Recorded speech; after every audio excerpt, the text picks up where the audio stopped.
जानना चाहता हूँ कि जो अलग अलग स्किन कंडीशंस होती है, जैसे मुझे पता है विटिलिगो नाम की एक स्किन कंडीशन होती है जिसमें थोड़ा सा कॉन्फिडेंस जो है वो डाउन हो जाता है क्योंकि अलग अलग स्पॉट्स आते हैं चेहरे पे और वो डायरेक्टली अपीयरेंस को अफेक्ट करता है तो लोग घबरा जाते हैं। Yes. तो पहले तो हमारे जो व्यूअर्स है उनके लिए मुझे ये क्वेश्चन पूछना है कि होता क्या है एग्जैक्टली विटिलिगो, क्योंकि लोगों को शायद ये शब्द सुना होगा पर उसका मीनिंग पता नहीं होगा। तो विटिलिगो क्या होता है? विटिलिगो कुछ नहीं, आप बोल सकते हैं उसको वाइट स्पॉट होता है हमारे बॉडी में, उसको हिंदी में श्वेत सफेद कुष्ठ बोलते हैं।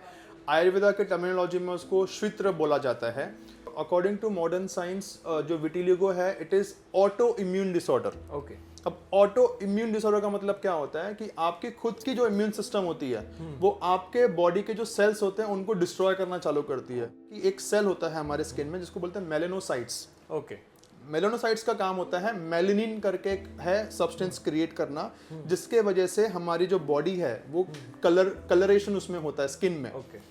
तो जब सन की जो अल्ट्रावायलेट रेज हम आती है तो हम देखो टैन हो जाते हैं, काले हो जाते हैं। क्यों होते हैं? क्योंकि उस समय पे हमारा मेलेनोसाइट सेल्स मेलेनिन बना रहा होता है ताकि हमारी जो स्किन है वो सन से आने वाले यूवी रेज से बच सके। एक तरीके से सनस्क्रीन का जैसा काम है उस तरीके का नेचुरली हमारी बॉडी करती है। ठीक है, तो विटिलिगो में वही मेलेनोसाइट्स को हमारी खुद की इम्यून जो सिस्टम होती है वो उसको डिस्ट्रॉय कर देती है। ओके। और जिस जगह पे मेलेनोसाइट्स के सेल्स मर जाते हैं वहां पे पिगमेंटेशन हो नहीं पाता। ओके। और वो जगह आपकी वाइट हो जाती है। तो this is called vitiligo. Okay. और क्या ये अनुवंशिक है? मतलब हो सकता है अनुवंशिक इसमें? सी इसके बहुत सारे रीजंस होते हैं, अनुवांशिक भी आप कह सकते हैं होते हैं। मेन तो इसका जो फैक्टर है ना वो लाइफस्टाइल है। ओके। बहुत सारे आयुर्वेदा में कहे गए हैं ऐसे विरुद्ध आहार, यानी wrong combination of food. Right, अभी wrong combination of food generally लोगों को इतना तो पता है कि अगर किसी को सफेद कुष्ठ हुआ है तो लोगों को ये पता है कि अगर आप फिश और मिल्क साथ में लेते हैं तो फिर कुष्ठ या विटिलिगो होता है। इतना बेसिक तो मैक्सिमम लोगों को पता है आज के समय में। तो दिस इज काइंड ऑफ विरुद्ध आहार।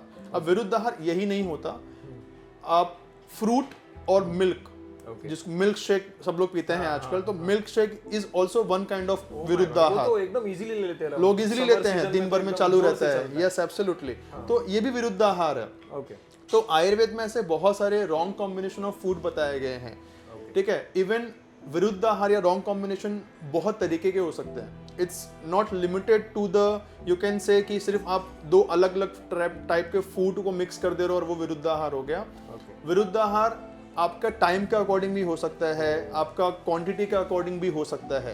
जैसे रात का खाना सुबह हम लोग खाते हैं, बासी खाना। ठीक है, तो बासी खाना भी एक तरीके का विरुद्ध आहार है। बिकॉज़ भगवत गीता में भी लिखा है कि यू शुड श्योर कि फ्रेश खाना चाहिए। राइट।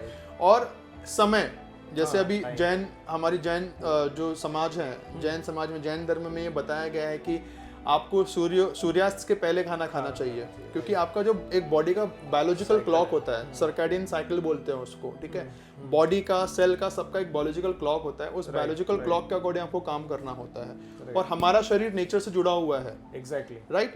तो सूर्यास्त जैसे ही हो गया आपकी बॉडी का मेटाबॉलिक एक्टिविटी भी स्लो हो जाता है। राइट। तो जब आप इस तरीके से रात में 12 बजे 1 बजे, आजकल नाइट आउट का ट्रेंड निकला हुआ है, लोग रात में जाकर निकलते हैं 2 बजे खाना खाने के लिए। राइट। तो जब वो खाते हैं ना तो उसके वजह से क्या होता है कि बॉडी में मेटाबॉलिज्म अच्छा नहीं होता। और जो खाना खा रहे हैं वो कंप्लीटली डाइजेस्ट नहीं होता। और अनडाइजेस्टेड होने की वजह से बॉडी में टॉक्सिन्स फॉर्म होना चालू होते हैं। राइट। तो इस वजह से होता क्या है एक्चुअली बॉडी में कि अभी हमारे बॉडी में अलग अलग लेवल्स हैं। राइट। एक होता है मैक्रो लेवल। मैक्रो लेवल पे क्या चीजें आती हैं? मैक्रो लेवल पे आती हैं जैसे हमारी जो सिस्टम्स हैं बॉडी की, रेस्पिरेटरी सिस्टम हो गया, कार्डियक सिस्टम हो गया, एक्सक्रीटरी सिस्टम हो गया। ठीक है, जितने भी सिस्टम है, डाइजेस्टिव सिस्टम हो गया, सर्कुलेटरी सिस्टम हो गया, तो ये सब सिस्टम जो है ना ये मैक्रो लेवल पे आती हैं। उसके बाद आता है मीजो लेवल। मीजो लेवल मतलब क्या है? सेलुलर लेवल पे। ओके। तो हर एक सेल का अपना एक फंक्शनिंग होता है, उसकी अपनी खुद की एक मेमोरी होती है। तो जब आप इस तरीके से कंटिन्यूसली आप अपनी लाइफस्टाइल को खराब करके रखते हैं ना, तो क्या होता है? सबसे पहले तो आपका एक मैक्रो लेवल पे बॉडी सिस्टम खराब होता है, आपका डाइजेस्टिव सिस्टम हैम्पर्ड हो जाएगा। उससे क्या होगा कि आपको बराबर भूख नहीं लगेगी, या आप बहुत ज़्यादा खाएंगे, बहुत भूख लगेगी, आपको कॉन्स्टिपेशन होगा, पेट बराबर साफ नहीं होगा। तो these are few indications आपने सोचना यस आपको समझ में आना चाहिए कि मेरी बॉडी अभी खराब हो रही है, वो सिग्नल दे रही है कि देखो मेरे पर लोड आ रहा है, प्लीज बी अलर्ट, मुझे संभालो, अभी जरा टाइम आ चुका है मुझे संभालने का। अगर वो चीज़ नहीं होगी तो आगे फर्दर जो टॉक्सिन्स फॉर्म हमारे बॉडी में होंगे ना, वो आपके सेलुलर लेवल पे चले जाएंगे। यहाँ पे नाम आता है ऑटो इम्यून का, बिकॉज ऑटो इम्यून में हो क्या रहा है, that is a immune system, cells हैं, WBC लिम्फोसाइट्स जो होते हैं हमारे बॉडी में, जो हमारे बॉडी को से में लड़ते हैं, बाहर के आने वाली रोग प्रतिरोधक क्षमता जिसको बोलते हैं, राइट। तो होता क्या है उसमें ना कि उस सेल का जो फंक्शन है, जो मैकेनिज्म है, जो उसकी मेमोरी है कि मुझे काम क्या करना है, बाहर से ये चीज जो आती है ये बाहर वाली चीज है, ये चीज जो हमारे बॉडी के अंदर की है, तो मुझे इन लोगों को नहीं मारना है, मुझे इन लोगों को मार करके भगाने का है। यही मेमोरी वो मेमोरी लॉस हो जाती है, उस मेमोरी में एरर आ जाता है। अब देखा है ना हम लोगों ने मूवीज वगैरह में, रॉबोट्स बनाते हैं हम लोग, रॉबोट्स करप्ट हो गया तो वो अपने लोगों को मारना चालू कर देता है, सेम चीज हमारे बॉडी में होती है, राइट। तो उससे फिर क्या होता है ना कि वो सेल समझ नहीं पाता कि मुझे मारना किसको है, बचाना किसको है, और वहां पे फिर वो आपके सेल्स पे अटैक करना शुरू करता है, जिसके वजह से जिस भी सेल पे अटैक करता है वो सेल डैमेज होता है और आपको उससे रिलेटेड बीमारी जो है वो होना चालू हो जाती है। This is what called vitiligo. तो विटिलिगो अभी तो ये पता चल गया कि ये सारी जो रीजन है उसकी वजह से हो रहा है, बट हम इंडस्ट्रियलाइजेशन की तरफ जा रहे हैं, हम ग्लोबलाइजेशन की तरफ जा रहे हैं। हर एक बंदे का जो डेली साइकिल है, रूटीन है, वो बहुत ही अलग अलग है। जैसे कोई लोग नाइट शिफ्ट में भी काम करते हैं, तो अगर उनको हो भी गया ऑफ कोर्स विटिलिगो या ओनली व्हाइट स्पॉट्स आ गए, लोग डर जाते हैं कि उनको लगता है एक व्हाइट स्पॉट आ गया मतलब विटिलिगो हो गया। तो पहले मुझे ये जानना है कि ये कैसे आइडेंटिफाई करे कि विटिलिगो है या नहीं, एंड सेकेंडली अगर हो भी गया तो नेचुरा हिल्स जो है वो कैसे उनको बाहर निकाल सकता है। कैसा है ना, आपने बहुत सही बात बोली कि हर सफेद दाग विटिलिगो नहीं होता, राइट। कैसे होता है कि देयर आर मेनी डिजीजेस जहाँ आप डिफरेंशियल डायग्नोसिस कर सकते हो कि ये विटिलिगो है या नहीं है। जैसे एक बच्चों में एक होता है न्यूवियास करके उसको बोलते हैं, न्यूवियास, वो that is a birth mark, right. फिर टायरियासिस, आई थिंक टायरियासिस वर्सिकुलर करके एक फंगल इन्फेक्शन होता है, जो जनरली लोगों में पाया जाता है, ठीक है। तो बहुत ही डिफरेंशियल डायग्नोसिस कर सकते हो, बिकॉज विटिलिगो में क्या होता है ना, उनके एक क्लासिफिकेशन विटिलिगो में किया गया है। There are different type of classification कि आपको कहाँ पे हो रहा है, फोकल हो रहा है यानी आपको फेशियल हो रहा है, एक्रोफेशियल अगर हो रहा है आपको, कि आपको नाक के आसपास होगा, आपको लिप्स के आसपास होगा, आपको आइस के आसपास होगा, कान के चारों तरफ आपको होना चालू होगा, या तो आपको लिम्स में होंगे सबसे पहले, राइट। तो वो आप कैसे डायग्नोसिस कर पाओगे, उसके लिए आपको सबसे पहले डॉक्टर के पास जाना पड़ेगा, फेस द डॉक्टर।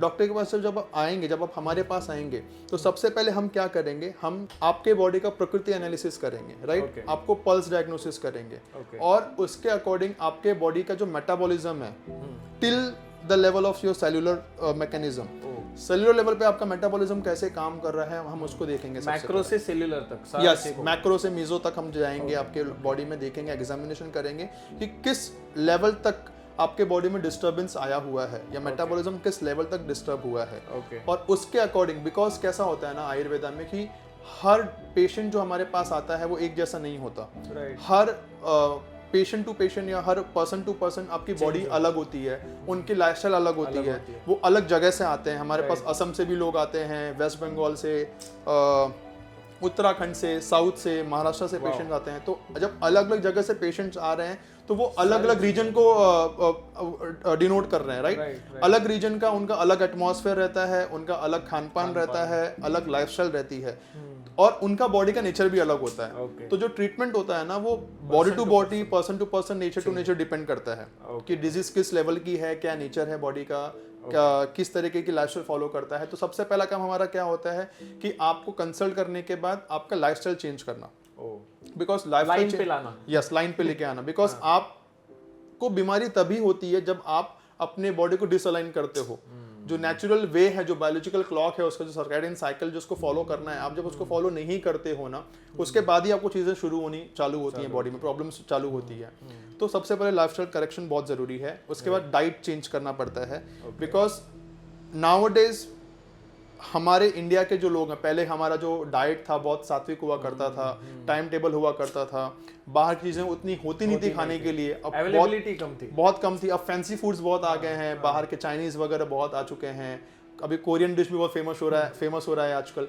तो रॉन्ग कॉम्बिनेशन ऑफ फूड्स का इंटेक बहुत ज्यादा हो रहा है, राइट। अभी मॉडर्न प्रैक्टिस में अगर देखने जाएंगे हम लोग तो ज़्यादा कुछ इसमें हम लोग को ट्रीटमेंट के लिए अवेलेबिलिटी नहीं है विटिलिगो की।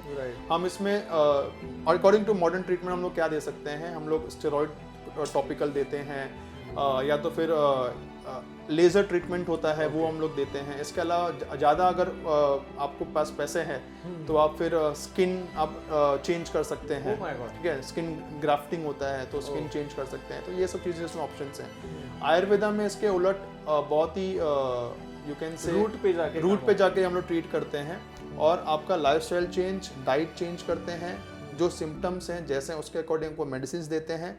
और हमारा सबसे जो इम्पोर्टेंट फैक्टर है CICT programme, cellular intelligence correction therapy, right. जैसा मैंने आपको बताया कि आपके बॉडी में प्रॉब्लम हुई क्यों, ये बिकॉज आपको ऑटोइम्यून कंडीशन है, आपके जो सेल्स हैं वो ये भूल चुके हैं कि मुझे काम कैसे करना है, मुझे किसको अपना समझना है, किसी को दुश्मन समझना है।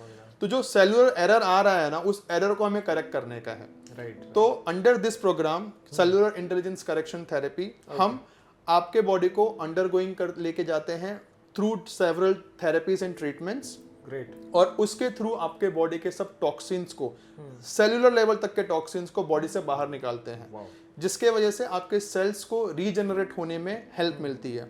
तो you can say also like this कि this therapy are the cell regenerative therapy, right. हम लोग सेल्स को करेक्ट करते हैं और इसका बहुत ही अच्छा रिजल्ट हमें मिलता है पेशेंट को देखने में। Vitiligo is completely curable, means at least 80-90%। हाँ, कंप्लीटली नहीं बोल सकते हैं, मतलब मेरे पास भी जब पेशेंट्स आते हैं तो मैं कभी किसी पेशेंट को नहीं बोला हूँ कि आपका 100% विटिलिगो ठीक हो जाएगा, बिकॉज सम पैचेस इतने रिजिड होते हैं ना कि वो नहीं जाते हैं, राइट। आप अगर अर्ली स्टेज में आते हो तो आपका प्रोग्रेशन जो है विटिलिगो का, जो स्पीड से रैपिडली बढ़ता है, वो सबसे पहले तो स्टॉप हो जाएगा। स्टॉप होने के बाद दूसरा होगा प्रोसेस, वो बढ़ेगा नहीं, बराबर, और बढ़ेगा नहीं। और जितने पैचेस हैं उसको हम लोग through the medicine, through the treatment applications के साथ साथ हम लोग उसको कम कर देते हैं। तो जितना मेरा एक्सपीरियंस, मैंने अब तक काफ़ी विटिलिगो के पेशेंट्स देखे हैं, तो जो मेरा एक्सपीरियंस रहा है, मैक्सिमम 85 to 90% तक पैचेस जो है कंप्लीटली चले जाते हैं। Great, yes. सो आज हमें पता चला कि विटिलिगो क्या होता है, वो कैसे हम रिकवर कर सकते हैं, और नेचुरा हिल्स आयुर्वेदिक ये जो सेंटर है सांता क्रूज में, यहाँ पे आके आप उसकी सारी ट्रीटमेंट ले सकते हो। देश भर से लोग आ रहे हैं और उनको अच्छा सलाह भी मिल रहा है और उनका प्रॉब्लम भी सॉल्व हो रहा है। Thank you very much, thank you.